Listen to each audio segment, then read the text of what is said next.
Welcome to the latest motorcycle industry update. Today we're diving into some significant news from one of the biggest names in motorcycling. We'll be exploring Harley-Davidson's ambitious plans for 2025, including their complete model lineup refresh and what it means for riders and investors alike. Get ready for an in-depth look at new models, updated classics, and the financial outlook for this iconic American brand. Harley-Davidson's latest financial projections paint a challenging picture for the motorcycle giant. The company has announced it expects motorcycle revenue to remain flat or potentially decline by up to 5% in 2025. This forecast comes as consumers continue to pull back from major purchases in the current economic climate. Oh, I thought I'd better introduce us. I'm your host, The Voice. And our co-host is Abby. Everybody say hi to Abby. Also joining us in the studio today, we have John. You're not going to believe this, but Royal Enfield, of all companies, is jumping into the limited edition game. Oh my goodness, yes. And it's actually really exciting because, this isn't just any limited edition. It's the Shotgun 650, right? And they're only making 100 of these babies worldwide, with just 25 coming to the Americas. That's pretty exclusive. What makes it so special? Well, you see, it's actually based on this amazing custom called Always Something that they developed with Icon. And the cool thing is, they're not just selling you the bike. You get this matching Slabtown Intercept RE jacket too, which is like totally part of the whole package. What about the price? I mean, limited editions can get pretty crazy expensive. That's actually one of the most interesting parts. Compared to other limited editions, it's actually super accessible. We're talking about $7,699 in the US, which is only like $800 more than the regular Shotgun 650. Wow, that's actually not bad at all, especially when you think about some other limited editions out there. Right, exactly. And when you compare it to something like the Ducati Panigale V4 Tricolor at $58,000 or, the Aprilia RSV4 EX3MA at $99,000, this is basically entry-level limited edition territory. So what's different about this version compared to the regular model? Well, the thing is, it's mostly about the looks, right? You've got these amazing race-inspired graphics and these beautiful gold wheels, plus this really striking red seat. The actual performance, the torque output is exactly the same as the regular Shotgun 650. And if someone wants to get their hands on one of these? So they've set up this special web page where you need to register first, and then on February 12th at 10 a.m. Eastern Time, that's when the actual sale starts. But you got to be quick because, like I said, only 25 for all of the Americas, which includes the US, Canada, Mexico, Argentina, Brazil, and Colombia. It's pretty cool to see Royal Enfield doing something like this. Isn't it kind of unexpected from them? Oh, absolutely. Like, in India, Royal Enfield is seen as this prestigious brand that people aspire to, but here in the US, they're known more for being these reliable, simple workhorses. So this is definitely a different direction for them, and I think it's really exciting to see them branching out like this. So, I've got something super cool to share with you today on Two Wheel Tales. It's about this amazing couple who've literally changed how people ride with their dogs, and I can't wait to dive into it with you. Oh yeah, and this is absolutely incredible. You know what I mean? Like Jess and Greg Stone. They're these really amazing people who And they basically revolutionized motorcycle travel with dogs when they created this thing called the canine moto cockpit. Wait, what exactly made them come up with this idea? So here's the thing. Right. They moved to Guatemala in 2017, and like any dog lovers would do, they got themselves this beautiful German Shepherd named Moxie. But the problem was, every time they wanted to go on their motorcycle adventures, they had to leave Moxie behind. And that's just heartbreaking. Oh, I can totally see why they'd want to solve that problem. Exactly. And what they created just took off, like really took off. I mean, other motorcyclists with dogs were just, absolutely loving it. And they even started this whole web series called Go RUF FLY around the world to share their adventures. But I heard their journey wasn't all smooth sailing. No, it really wasn't. Like, they had some really tough times. Greg actually broke his hand and wrist in a crash, and then, poof, and then something really devastating happened. Their beloved Moxie, she had this reaction to medication after knee surgery, and she passed away. That must have been absolutely heartbreaking for them. Yeah, it really was, but you know what's amazing? They didn't let it stop them. After taking some time to heal, they welcomed this beautiful white Swiss Shepherd named Whimsy into their family, and now they're back on the road, exploring South America together. I'm really curious about the practical side. Like, how do they manage all the dog supplies on their bikes? This is actually really clever, right? So Jess has got this whole system worked out. She's got these tank pannier bags, and one side holds the kibble, the other side's got water and the leash. They've even got this special weather protection system with a rain fly and a sun shield. It's just so well thought out. This sounds like it's changed how people can travel with their dogs. Totally has. And you know what's really cool? They've got customers all around the world now doing solo trips with their dogs. Like, it's become this whole community of motorcycle riding dog lovers. Thanks for sharing this incredible story. It really shows how passion and necessity can lead to amazing innovations. Yeah, and that's what makes it so special, right? They turned their love for both motorcycles and dogs into something that helps so many other people share adventures with their furry friends. That's wild. Take the dog with you. Well, what else do we got, Abby? We got more, don't we? I've got something super cool for us to talk about today, and I think our listeners are gonna love this. You know how we're always trying to find these amazing stories on Chasing the Horizon? Well, I heard you've got some pretty incredible insights about motorcycle touring that I'm dying to hear about. Oh yeah, absolutely. And I've been really excited to share this because, motorcycle touring is it's just completely transformed in the past few years. You know what I mean? The technology, the gear, the whole experience is just totally different now. So what's actually changed? Like, what's the biggest difference you've noticed? Well, the thing is, the biggest game changer has been, and I can't stress this enough, the integration of modern tech into touring bikes. Like, we're talking about bikes that now come with these incredible navigation systems, right? And weather alerts and even smartphone connectivity that lets you control your music, your calls, everything right from the handlebar. That sounds amazing and kind of different from how it used to be, right? Exactly. Back in the day, and I mean just a few years ago really, you'd basically just have your physical map, maybe a basic GPS unit, and you'd have to wing it, right? But now these bikes are like rolling command centers. You know what I mean? And the safety features, don't even get me started on those.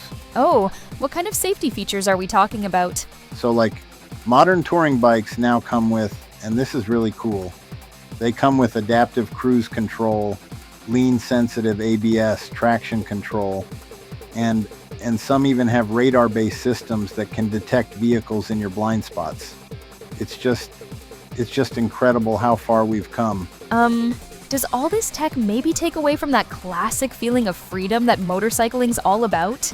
You know what? That's actually a really good point, and I hear this a lot from traditional riders. But here's the thing.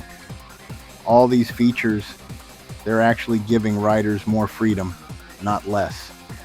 Because when you're not constantly worried about navigation or safety, you can really focus on what matters, the ride itself, the experience, So what do you think is next for motorcycle touring? Oh man, the future is so exciting.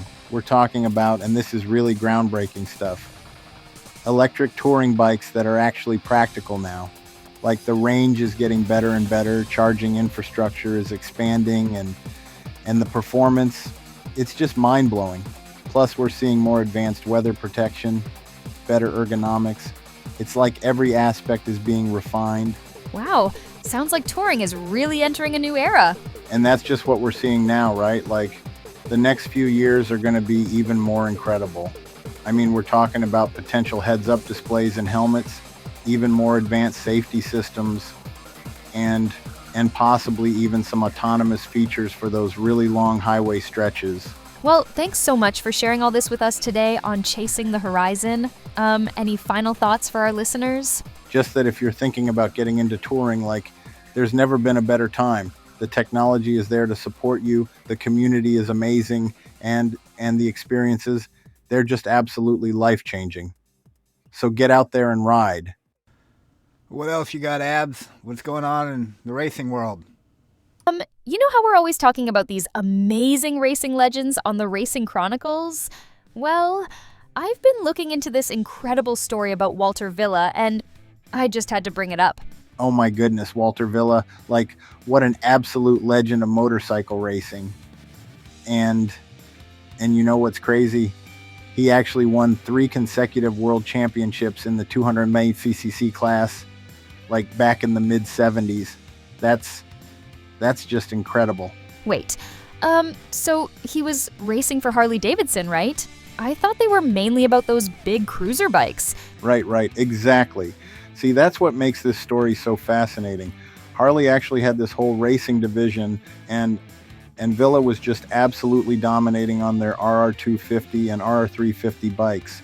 You know what I mean? He wasn't just winning races, he was like completely revolutionizing how people thought about Harley-Davidson and racing. That's really fascinating. What made him so special compared to other riders of his time? Well, see, the thing is, Villa had this incredible combination of raw talent and technical knowledge. Like, he wasn't just riding these bikes, he was actually working with the engineers to make them better. And you know what's really amazing?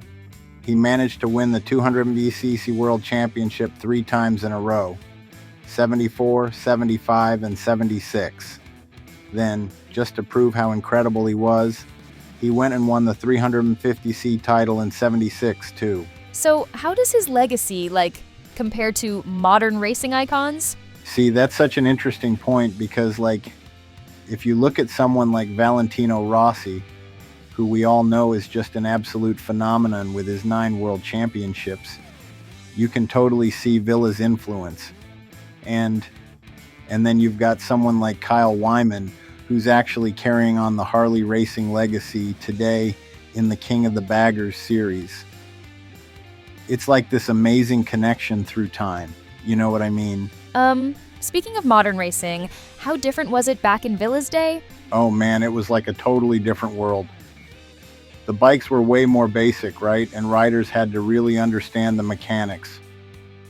Villa was actually known for working on his own bikes and giving super detailed feedback to the engineers. And you know what's really incredible? He was doing all this without any of the fancy electronics and safety features we have today. Just pure skill and mechanical knowledge, right? Looking back at his career, what would you say is Villa's biggest contribution to motorcycle racing? The thing is, Villa totally changed people's perception of what Harley-Davidson could do in racing. Here was this American brand known for cruisers suddenly winning world championships with these lightweight bikes. And more than that, he showed that being a great rider wasn't just about speed. It was about understanding the machine, working with the team, and being really smart about development. That's still inspiring riders today. Well, this has been such an amazing deep dive into Walter Villa's story. Thanks for sharing all this with us today. Absolutely. And you know what? These stories from racing history, they're just so important because they show us where we came from and how we got to where we are today. Villa's legacy. It's still influencing racing in so many ways.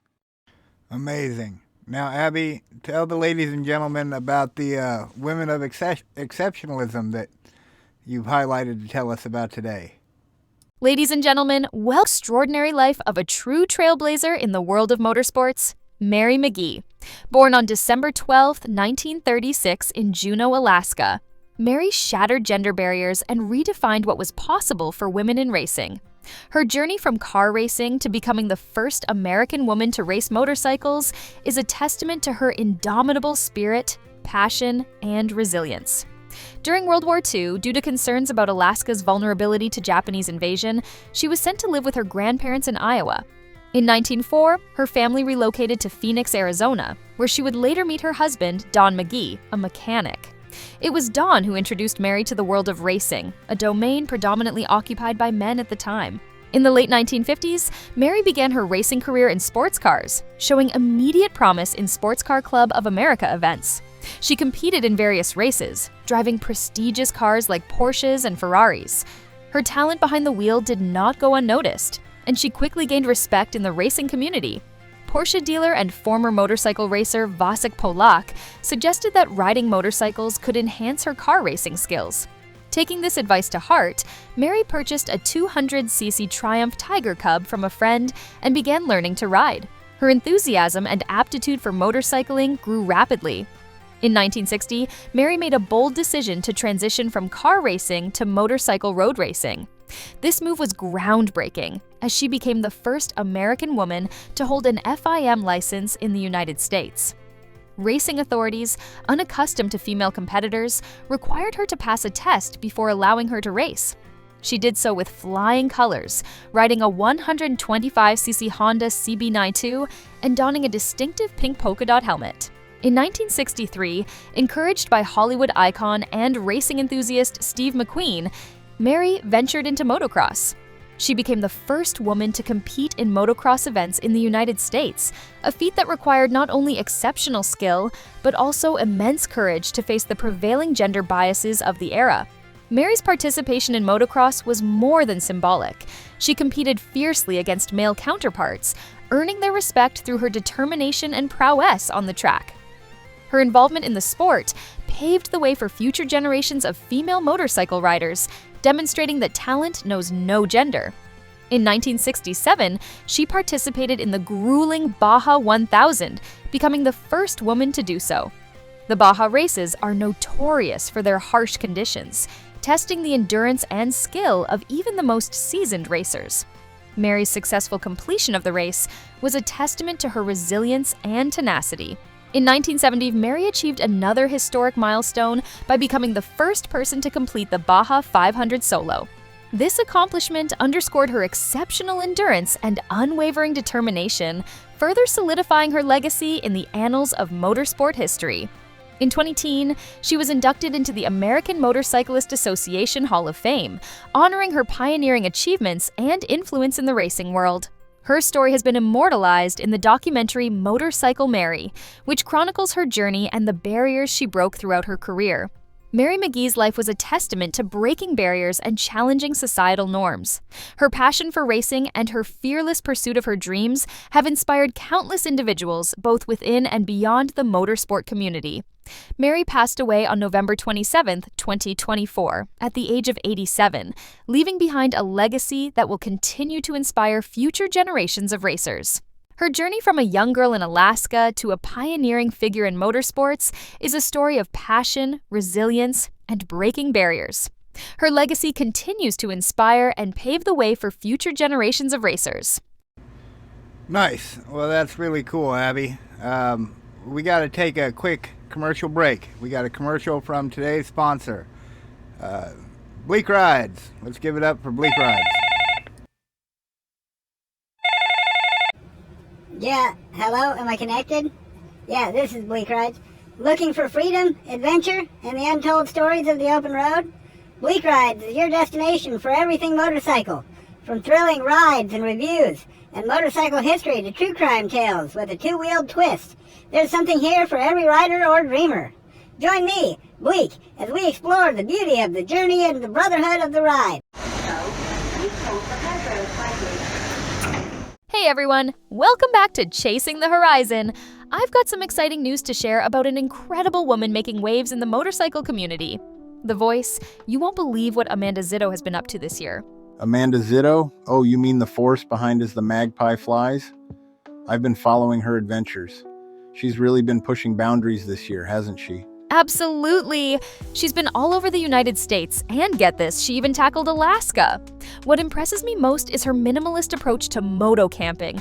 Have you seen how she packs for these long trips? That's what makes her content so accessible, right? What do you think about her videography style? It's stunning. The way she captures those sunset shots, pure magic. But it's not just about pretty pictures. She gets real about the challenges too, which I really appreciate. Speaking of getting real, what are your thoughts on how she balances the technical content with the personal stories? That's what sets her apart, honestly. One minute she's giving detailed gear reviews, and the next she's sharing these incredibly vulnerable moments from the road. It makes her so relatable. I heard she's got some big plans for 2025. Canada's on the radar, right? Yes, and there are whispers about some international adventures too. Plus, she's planning collaborations with other moto-vloggers. It's going to be exciting to watch. For our listeners who might be new to motorcycle adventure content, why would you recommend checking out as the Magpie Flies? Well, whether you ride or not, her storytelling just pulls you in. She's got this way of making you feel like you're right there on the road with her. Plus, she proves that adventure is accessible to anyone willing to take that first step. Or that first twist of the throttle in this case. Exactly, she really embodies our show's name, literally chasing the horizon, and she does it with such authenticity and grace. It's refreshing to see someone who's not just about the destination, but really embraces the journey. Absolutely. And her growing following proves that people are connecting with her message. She's inspiring a whole new generation of riders, especially women, to get out there and explore. That's what it's all about, isn't it? Breaking down barriers and showing what's possible. Couldn't have said it better myself. And remember, everyone, as Amanda always says, pack light, chase the horizon, and embrace the freedom of the ride.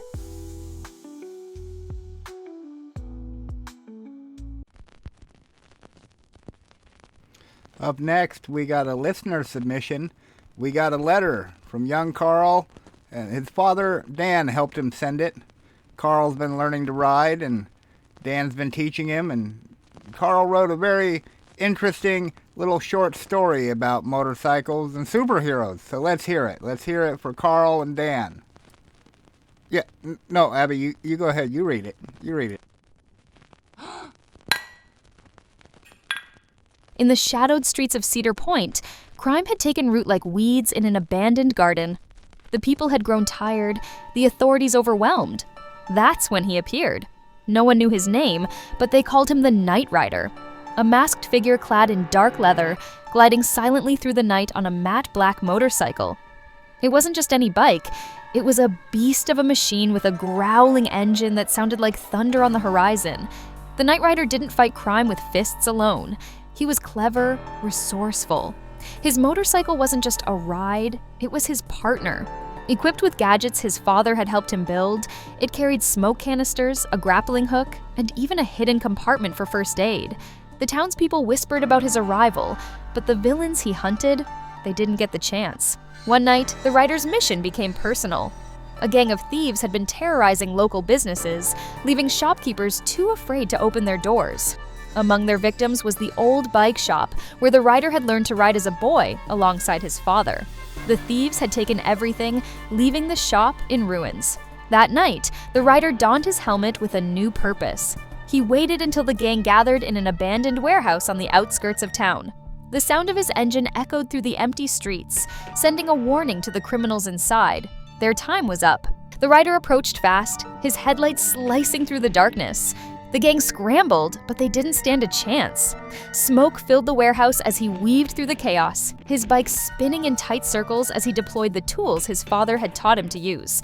A grappling hook caught one thief mid-escape, while a quick burst of light temporarily blinded another. In the end, the gang was left tied up neatly, waiting for the authorities to arrive. The rider didn't stick around for the glory. He never did. As the first rays of dawn broke the horizon, he was already back on the road, his black motorcycle vanishing into the morning mist. The townspeople would talk about the Night Rider for years to come. But to him, the greatest reward wasn't the praise or the legend he was becoming. It was the quiet moments. Working on his bike with his father, preparing for the next mission together. Because the Night Rider wasn't just a hero, he was a son. And every time he rode, he carried the lessons his father had taught him. To ride with purpose, to act with courage, and to never, ever give up. And that's where the story ends, for now.